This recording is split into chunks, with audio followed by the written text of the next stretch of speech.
kita masih akan menemui error. Nah, begitupun ketika kita memilih subjek secara acak, hasil pengujiannya masih mungkin mendapatkan hasil yang salah. Nah, hasil pengujian bisa dikelompokkan ke dalam 4 kategori ini. Yang pertama false positif. False positif ini kalau hasil pengujian bisa salah ya. False positif didefinisikan sebagai kondisi di mana hasil pengujian bisa salah ketika hasil tes menunjukkan bahwa subjek punya kondisi tertentu padahal subjeknya tidak memiliki kondisi tersebut. Gitu. Hasil tesnya menunjukkan suatu kondisi tapi sebenarnya subjeknya nggak punya kondisi itu false positif. Kalau false negatif, hasil pengujiannya salah karena hasil tes menunjukkan bahwa subjek nggak punya kondisi itu, padahal subjek sebetulnya punya kondisi tersebut. Jadi false negatif ini kebalikan dari false positif. Kemudian ada lagi true positif. True positif ini hasil pengujian benar ya, karena pengujian mengindikasikan bahwa subjek punya kondisi tertentu di mana subjek memang punya kondisi ini. Kalau true negatif, hasil pengujiannya benar karena pengujian mengindikasikan bahwa subjek tidak memiliki kondisi tertentu di mana subjek memang nggak punya kondisi tersebut. Wah, apa nih kok bahasanya bahasa dewa kayaknya muter-muter, punya kondisi nggak punya kondisi, contohnya kayak gimana? Nah, kita lihat di sini aja langsung ya, biar kebayang. Di sini ada contoh hasil pengujian dari screening obat-obatan, hasil uji drug itu kan obat terlarang ya, kayak narkoba gitu. Nah, dari hasil pengujian, setiap orang kan diminta untuk memberikan sampelnya terus diuji. Dari hasil uji itu kita bisa simpulkan apakah seseorang hasil tesnya positif ataukah negatif. Nah, hasil pengujiannya tadi bisa false positif, bisa false negatif, true positif, bisa true negatif. False positif itu kalau, nah ini kita lihat nih, kalau hasil pengujiannya positif, kemudian si subjeknya itu memang menggunakan narkoba, berarti kan true positif. Pengujiannya benar karena hasil pengujian menunjukkan kondisi tertentu di mana subjeknya memang memiliki kondisi tertentu. Hasil pengujiannya si subjek menunjukkan menggunakan drugs dan sebenarnya subjeknya menggunakan drugs. Itu true positif.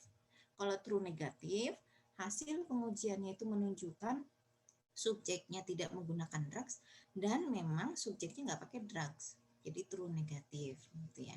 Nah, yang false positif sama false negatif gimana? Kalau tadi false positif itu hasil pengujian salah karena subjek memiliki kondisi tertentu padahal sebenarnya si subjek itu nggak punya kondisi itu. Jadi hasil pengujiannya positif padahal sebenarnya si subjek bukan pengguna drugs. Ini false positif. Kalau false negatif kebalikannya, hasil pengujiannya negatif padahal subjek ini pengguna narkoba gitu ya, pengguna drugs. Sampai sini bisa dipahami mana false positif, mana false negatif. Kalau yang true kemungkinan lebih mudah ya untuk kita identifikasi. Kalau true positif kan berarti baik hasil pengujian maupun kondisi maupun si subjeknya punya kondisi tersebut. Kalau true negatif, hasil pengujiannya tidak menunjukkan kondisi itu dan subjeknya memang tidak menunjukkan kondisi itu. Tinggal yang false-nya aja jangan kebalik. Sampai sini bisa diikuti false positif dan negatif? Izin tanya, Bu. Ya, silahkan Fikri. Berarti bisa dibilang kalau yang false itu seperti salah apa ya? Salah Salah diagnosa. indikasi, salah diagnosa gitu ya, Bu. Salah indikasi. Baik yang false positif maupun negatif sebenarnya ya Fikri ya. Kalau yang false positif kan berarti dikiranya kita, misalnya kalau dalam dunia medis kan dikiranya kita sakit, misalnya kalau sekarang kan trennya kan COVID-19 ya, dikiranya kita terkena COVID-19 padahal kita nggak kena COVID-19, kayak hasil rapid test ya. Rapid test itu kan false-nya besar ya. Ada seseorang yang sebetulnya hasil tesnya itu reaktif, tapi dia itu waktu di swab negatif COVID-19, berarti false positif. Kemudian kalau dari hasil rapidnya non reaktif, tapi setelah di swab ternyata dia positif, berarti false negatif. Gitu Fikri, benar, salah indikasi, salah diagnosa. Ada lagi yang masih belum paham mengenai false positif dan negatif? Bisa diikuti? Bisa, Bu. Oke, kita lanjut kalau gitu ya. Ada aturan yang diterapkan di statistik inferensia yang berbunyi jika berdasarkan asumsi tertentu, probability terjadinya peristiwa tertentu sangat kecil, maka disimpulkan bahwa asumsi tersebut mungkin tidak benar. Gitu. Ini aturan dasar dari statistika. Contohnya seperti ini, rare event rule for inferential.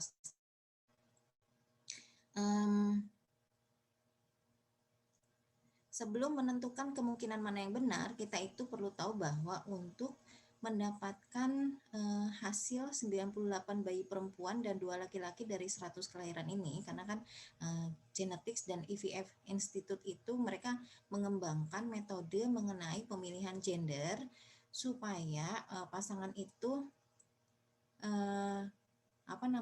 punya kemungkinan yang lebih tinggi untuk memiliki baby girl.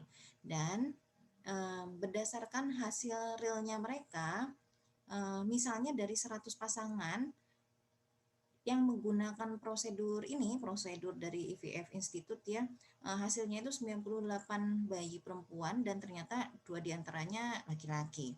Nah, tadi berdasarkan rare event rule untuk inferensial statistik itu kan menyatakan bahwa kalau berdasarkan asumsi tertentu probability terjadinya peristiwa tertentu itu sangat kecil, maka bisa disimpulkan bahwa asumsinya mungkin nggak benar. Jadi kalau asumsinya mereka tidak melakukan treatment apa-apa kan untuk dari 100 kelahiran bayi perempuan, kemudian dari 100 kelahiran bayi ternyata 98 diantaranya bayi perempuan dan 2 laki-laki itu kan pastinya kemungkinannya kecil banget ya. Saya di pertemuan pertama kayaknya sempat nanya tuh kemungkinannya kalau ada 100 kelahiran bayi, bayi yang lahirnya perempuan kira-kira ada di kisaran mana? Kalau 50-an, 60-an itu masih biasa karena peluang ibu melahirkan bayi laki-laki dan atau bayi perempuan itu masing-masing 50%. Jadi mestinya angkanya nggak jauh dari 50. Nah, jadi kalau dari 100 kelahiran bayi ini ternyata 98 diantaranya perempuan, maka ini tuh bisa terjadi tapi kemungkinannya kecil banget. Nah, jadi kemungkinan pertama yang menyatakan bahwa teknik gender selection tidak efektif dan hasil kelahiran 98 bayi perempuan, 2 bayi laki-laki terjadi karena acak, seharusnya kita tolak. Gitu ya, karena karena kelahiran 98 bayi perempuan di antara 100 kelahiran bayi itu kemungkinannya kecil banget. Jadi kalau kita bilang teknik pemilihan gendernya nggak efektif, ini seharusnya kita tolak. Ya kalau dibiarkan secara alami, kemungkinannya karena kecil banget. Jadi asumsinya tadi berdasarkan rare event rule itu asumsinya nggak benar. Pasti ada treatment yang diberikan supaya kemungkinan seorang bayi terlahir perempuan itu lebih besar dibandingkan laki-laki. Ya, jadi hasil pengujian menunjukkan bukti kuat yang mendukung pernyataan bahwa teknik gender selection itu efektif. Nah, hal ini yang menjadi dasar pemikiran statistician, menolak pernyataan tertentu berdasarkan kemungkinan yang sangat kecil. Itu ini yang dimaksud oleh rare event rule untuk inferential statistik. Bisa dipahami nggak sampai sini? Bisa, Bu. Bisa, Bu. Bu, mau tanya, Bu. Ya, silahkan Faras. Tadi kan berarti kalau misalkan sesuatu yang chance-nya terlalu kecil itu dianggap nggak benar gitu ya asumsinya ya, Bu? Ya, asumsinya bisa jadi salah. Oh, Mungkin ada treatment ya, sehingga kejadian yang sebetulnya probability-nya kecil itu bisa terjadi. tapi misalkan ada kasus gitu, Bu. Misalkan ada kasus. Memang ternyata hasil dari pengambilan sampel itu benar-benar kayak gitu hasilnya, Bu. Jadi tadi misalkan 100 bayi itu dan ternyata benar-benar terjadi kalau ada kelahiran 98 bayi perempuan dan 2 kelahiran laki-laki gitu, Bu. Itu gimana, Bu? Kalau misalkan emang ternyata itu beneran, apakah tetap tidak dianggap benar oleh statistik? Nah, biasanya itu kan ngeliat fenomena ya Faras ya. Ini kenapa ya dari 100 kelahiran bayi kok 98 perempuan? Mungkin sih secara apa namanya ya naturnya memang mungkin tapi kecil banget. Tapi kita kan penasaran ya. Mungkin di kalian juga kayak gitu. Kok bisa ya kok rasanya aneh ya gitu. Dari 100 bayi 98 perempuan ini kira-kira apa penyebabnya gitu kan ya. Nah, itu yang dimaksud dengan kalau ternyata dibiarkan secara alami gitu ya. Itu kemungkinan kalau asumsinya memang nggak ada treatment tertentu, ya asumsinya bisa jadi salah. Kita pasti kita curiga mungkin ada sesuatu yang menyebabkan sebagian besar bayi yang lahir itu berjenis kelamin perempuan. Kan akhirnya kan itu jadi ide penelitian kita, kemudian kita riset kan ya, faktor apa saja sih yang menentukan gender dari suatu bayi ya. Itu kita riset, kalau hasil risetnya memang dari berbagai variabel itu nggak menunjukkan pengaruh apa-apa, ya udah apa adanya gitu ya. Tapi ada kemungkinan memang gimana ya, saya jadinya serba salah kan ya. Secara probability mungkin, tapi kita juga harus curiga itu tuh ada treatment tertentu gitu Faras. Ya kalau Iya, memang Bu. udah di riset semuanya nggak berpengaruh, ya namanya hasil riset kita harus sampaikan apa adanya. Baik, Bu. Terima kasih, Bu. Terima kasih kembali. Ada lagi? Jadi kejadian ini tuh yang memang menjadi atau membuat ide bagi para peneliti untuk meriset suatu fenomena yang kemungkinannya kecil terjadi. Ya kalau cuma 50-an, 60-an gitu mah kan udah biasa gitu. Kita nggak penasaran, tapi kalau angkanya sampai 98 pastinya penasaran ya kok bisa perempuan semua. Bisa nggak dibalik gitu kan? Mungkin ada yang punya ide kayak gitu. Oke, kita lanjutkan lagi dengan konsep dasar dari peluang. Probability itu perlu diingat kembali ya. Besarannya antara 0 sampai 1 ya. Mungkin negatif nggak, Dek? Ingat nggak? Nggak mungkin. Nggak mungkin. Nggak mungkin. Besarannya antara 0 sampai 1. 0 itu artinya? Tidak ada. Mustahil. Tidak terjadi. Tidak terjadi. Tidak mungkin. Mustahil. Kalau 1? Terjadi. Pasti terjadi. Yang probability-nya apa?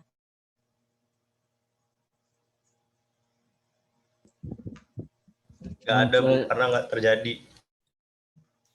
Karena nggak terjadi kejadian yang probability-nya 0. Kira-kira apa? Munculnya mata dadu 7 pada dadu, Bu. Munculnya mata dadu 7 pada dadu. Kalau saya ganti 6-nya sama 7 boleh nggak? Munculnya kubus bersisi 7 mungkin gitu ya. Terus ada lagi yang mau kasih contoh?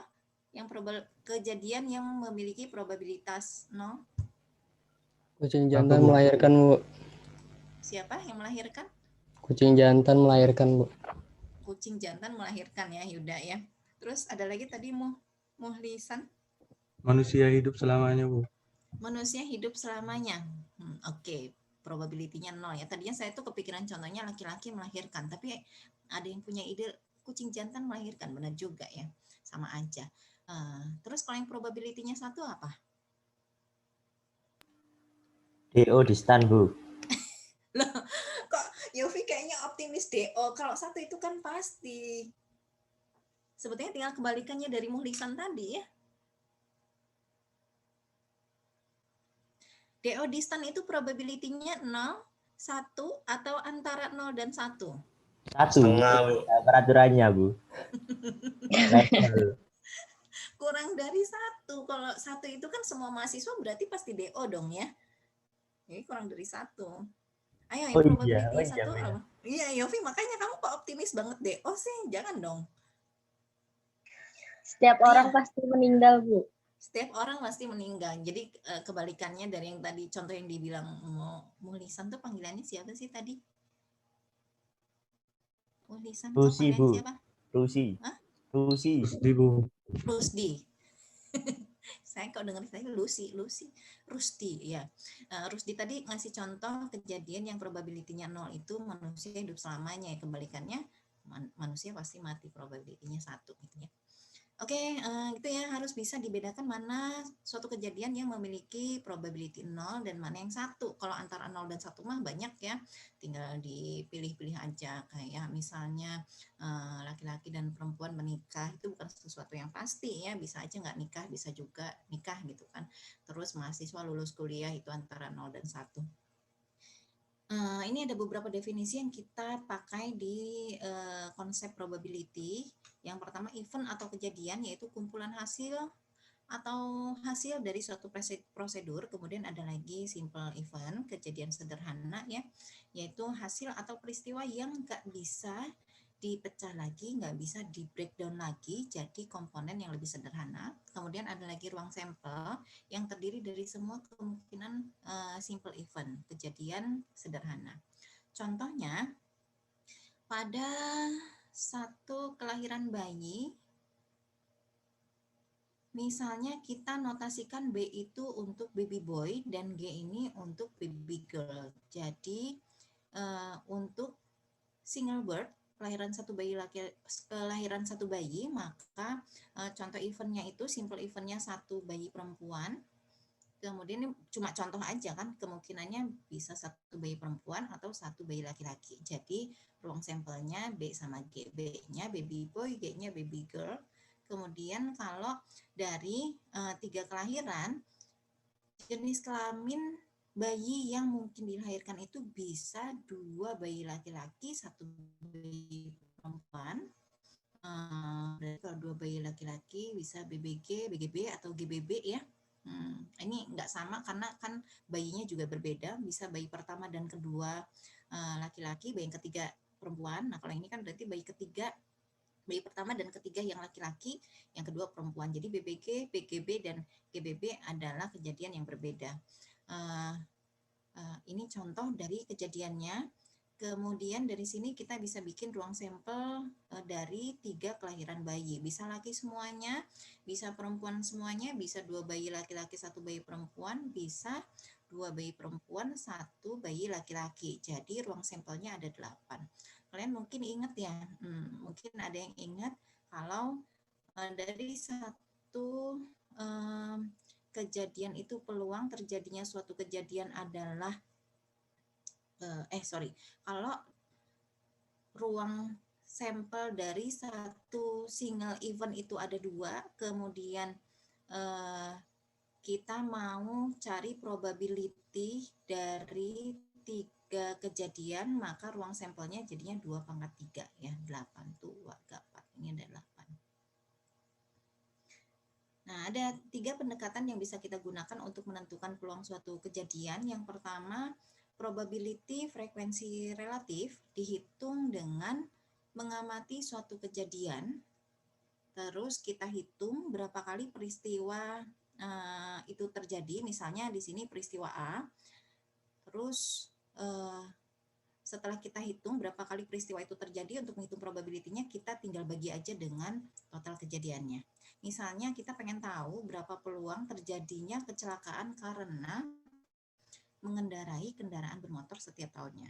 Nah, kita harus pakai data jumlah kecelakaan tahun lalu dan jumlah kendaraan bermotor, kemudian kita hitung rasionya. Nah, rasionya menunjukkan probability-nya. Ini penentuan probability menggunakan frekuensi relatif.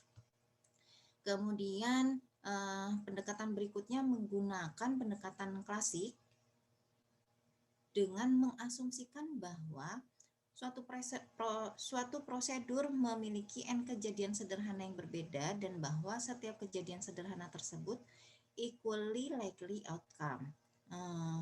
Punya kemungkinan, outcome-nya itu punya kesempatan yang sama untuk terjadi. Ya. Di kasus dadu, misalnya kalau kita ngelemparin dadu, setiap sisi mata dadu itu punya kesempatan yang sama untuk muncul. Nah, dari dadu ada 6 kejadian sederhana yang berbeda, yaitu mata dadu 1 sampai 6. Nah, kalau setiap mata dadu itu punya kesempatan yang sama untuk muncul, jadi probability munculnya kejadian A, misalnya probability munculnya mata dadu 1 akan sama dengan banyaknya cara A bisa terjadi, mata dadu 1 bisa terjadi dibagi dengan jumlah simple event yang berbeda. Jadi kalau kita mau ngitung probability munculnya mata dadu 1 ya tinggal 1 dibagi 6. Probability munculnya mata dadu genap, nah mata dadu genap itu bisa terjadi dalam 3 kejadian yang berbeda. Mata dadu 2, 4, 6 kan ya, ada 3. Jadi S-nya 3, kemudian jumlah sampel yang berbedanya 6. Jadi 3/6. Ini mah kayaknya pendekatan penentuan probability yang sering kalian pelajari di sekolah ya. Kemudian yang ketiga, probability subjektif, di mana probabilitas itu diestimasi berdasarkan pengetahuan tentang keadaan yang relevan. Contohnya, kalau kita mau mengestimasi probability meninggalnya penumpang pesawat karena kecelakaan. Nah, probability-nya ini sangat kecil karena kecelakaan pesawat relatif jarang terjadi. Ya, berarti kan dari sekian banyak pengamatan, kita kan harus ngitung ya kalau misalnya pakai frekuensi relatif, kita mau ngitung sampai kapan, terus karena jumlah kecelakaannya sangat kecil, kalau periode waktunya terlalu pendek, kita bisa jadi sampai pada kesimpulan probability-nya 0 gitu kalau pakai frekuensi relatif. Sehingga seringkali untuk menghitung probability suatu kejadian yang memang sangat jarang terjadi itu menggunakan probability subjektif. Gitu ya. Pendekatan klasikal membutuhkan syarat bahwa setiap hasil memiliki kesempatan yang sama untuk muncul. Nah, kalau ternyata nggak sama, kita harus pakai pendekatan probability frekuensi relatif. Itu perbedaan antara pendekatan frekuensi relatif, klasikal, sama subjektif. Kalau yang subjektif itu sangat jarang terjadi sehingga membutuhkan penentuan probability oleh pakar gitu. Jadi kita nggak bisa dapetin hasil empirisnya. Sementara kalau klasikal sama frekuensi bisa. Nah, kalau yang klasikal syaratnya tadi kesempatan setiap hasil punya kesempatan yang sama untuk muncul. Kalau yang frekuensi relatif enggak, bergantung pada berapa banyak kita mau melakukan percobaan. Sampai sini ada yang mau ditanyakan dulu? Oke, lanjut ya. Ketika kita menggunakan pendekatan frekuensi relatif, hasil yang kita peroleh itu bukan nilai pasti atau exact value, melainkan nilai perkiraan. Makin banyak jumlah observasinya, nilai frekuensi relatif akan makin mendekati nilai dari probability aktualnya. Nah, karakteristik ini dinyatakan dalam satu teorema namanya law of large number yang menyatakan bahwa kalau suatu prosedur pengujian diulangi terus-menerus, probability frekuensi relatif dari suatu peristiwa cenderung mendekati probability aktualnya, gitu ya. Kalau kita menghitung peluang menggunakan pendekatan frekuensi relatif, makin sering kita melakukan eksperimen, makin bagus ya, karena makin mendekati probability aktualnya. Oh iya, tadi kan kita udah sempat nyinggung ya, kalau suatu kejadian itu nggak mungkin terjadi, probability-nya 0. Kalau pasti kan 1. Suatu kejadian mungkin terjadi tapi dengan probability kecil banget, sehingga kalau kita tulis itu probability-nya akan sama dengan 0,0000 panjang banget gitu nolnya ya. Nah, itu kalau kita buletin, kalian kalau nanti misalnya diminta ngitung probability nolnya sampai ke 5 desimal, gitu nanti nulisnya gimana, Dek? Kan kesepakatan kita buletinnya sampai berapa desimal? Wah. Wah. Dua angka di belakang. Nah, 2 angka di belakang koma. Terus kalau kayak tadi 0,00001, kalian tulisnya berapa? 0,0. 0,0 kan? Padahal kalau 0,0 sama 0 sama nggak? Sama, Bu. Sama. Berarti peluangnya Ada. 0. Kejadiannya mungkin terjadi nggak kalau 0? Enggak. Enggak ya? Nggak. Padahal hasil hitungan kalian mungkin terjadi nggak? Mungkin. Mungkin. Walaupun sangat kecil. Ya, kecil, tapi nggak 0 kan? Nah, karena adanya perbedaan interpretasi ketika kita membulatkan probability suatu kejadian yang nilainya kecil banget gitu ya. Jadinya kan salah kan ya. Kita dari hasil penghitungan kita probability suatu kejadian itu kecil banget tapi tetap mungkin terjadi.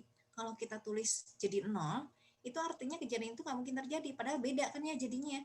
Suatu kejadian yang mungkin terjadi tapi kecil banget sama yang nggak mungkin itu kan beda. Jadi untuk probability kalau hasil pembulatan kalian itu 0,00, maka dikasih tanda plus di belakangnya. Yang artinya nilai probability-nya enggak 0. Gitu. Bisa dipahami sampai sini? Ya, Bisa, Bu. jangan ditulis 0 ya. Kasih tanda plus yang menunjukkan mendekati 0 tapi mungkin terjadi. Kalau kalian tulis 0 jadinya salah ya, karena menunjukkan tidak mungkin terjadi. Itu khusus untuk probability. Kalau di luar probability nggak ada masalah ya. Oke, kita lihat contoh penghitungan probability. Katakanlah dari 3 kelahiran bayi, maka ruang sampelnya tadi kita udah sempat nyinggung ya, bisa 1 laki-laki semua, kemudian bisa perempuan semua, bisa 2 bayi laki-laki, 1 bayi perempuan, 2 bayi perempuan, 1 bayi laki-laki. Jadi ruang sampelnya itu ada 8, kita jembrengin semua. Kemudian diasumsikan bahwa bayi laki-laki dan perempuan ini punya kesempatan yang sama untuk terlahir karena nggak ada treatment tertentu gitu kan, asumsinya jadinya kan equally likely outcome ya kalau nggak ada treatment. Beda sama kayak tadi IVF, teknik untuk memperbesar kemungkinan bayi dengan jenis kelamin tertentu itu terlahir. Karena bayi laki-laki dan perempuan ini punya kesempatan yang sama untuk terlahir, temukan probability untuk mendapatkan 3 bayi dengan gender yang sama. Berarti bisa laki-laki semua, bisa perempuan semua. Ini ruang sampelnya. Berarti kan yang kita hitung cuma ini ya, laki-laki semua, perempuan semua, 2/8. Tuh, ini mah hitung-hitung mengingatkan kembali materi zaman SMA ya.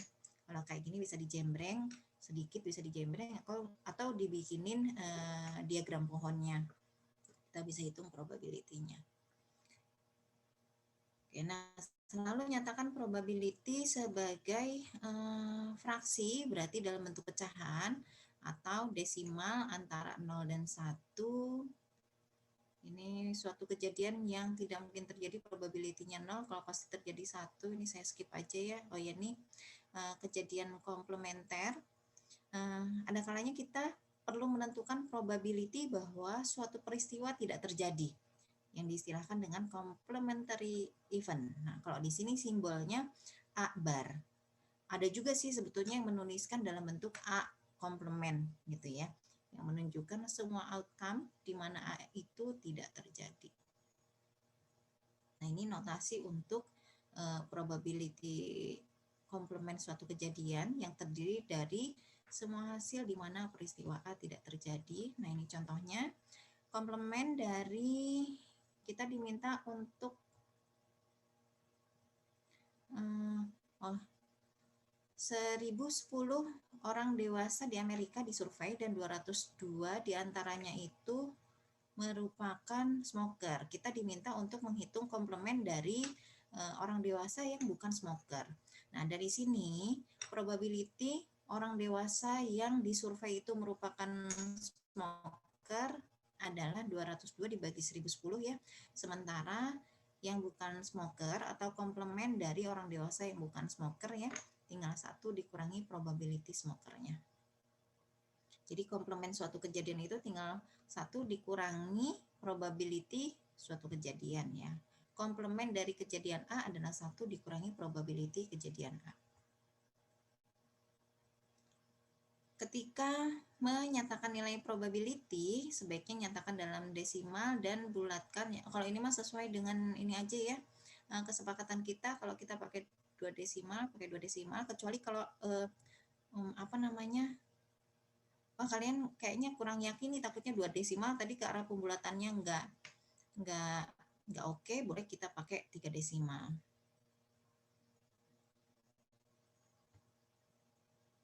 Ya, berikutnya kita bisa menganggap suatu kejadian itu merupakan kejadian yang bisa terjadi, tapi probability-nya sangat kecil kalau nilainya kurang dari 0,05. Jadi probability suatu kejadian dikatakan tidak biasa, tidak wajar kalau nilainya kurang dari 0,05. Dan suatu kejadian memiliki hasil yang sangat rendah atau unusually low, makanya ekstrim dalam artian jauh dari jumlah yang biasanya kita harapkan. Kejadian itu termasuk tidak biasa,